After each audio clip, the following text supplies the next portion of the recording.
অর্থাৎ সুরাকা ইবনে মালিক ইনি তখনও মুসলমান হন নাই। এদিক দিয়ে কাফিররা ঘোষণা করলেন যে আবু বকর এবং মুহাম্মদকে ধরে দিতে পারবে তার জন্য 100টি উটের পুরস্কার।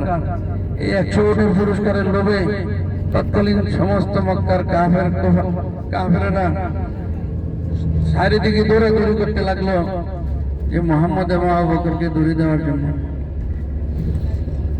তখন সুরাকা ইবনে মালিক আল্লাহ রাসূলের পিছু নিলেন। অনেক ঘটনা এখানে লামিয়াতুল মুজিজা নামক একটা কিতাব আছে, সেখানে কয়েকটা কবিতা আবৃত্তি করা হয়েছে।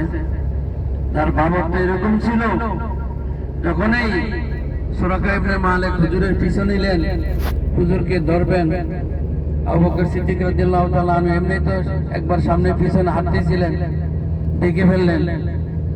এরপরে বললেন, ইয়া রাসূলুল্লাহ, এরা যদি পায়ের গোড়ালির দিকে তাকায় তাহলে আমাদেরকে তো এরা দেখবে।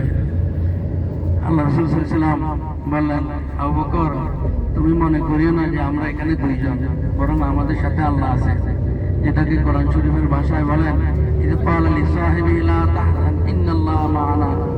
ইয ক্বালা লিসাহিবিহি, এখানে সাহেব থেকে মুরাদ হইল আবু বকর সিদ্দিক রাদিয়াল্লাহু তাআলা আনহু। অর্থাৎ আবু বকর সিদ্দিক রাদিয়াল্লাহু তাআলা আনহু যে সাহাবী, এটা কোরআন শরীফের দলিল। পাকের সিজদায়, আল্লাহ পাকের সামনে সিজদায় অবনত হবে।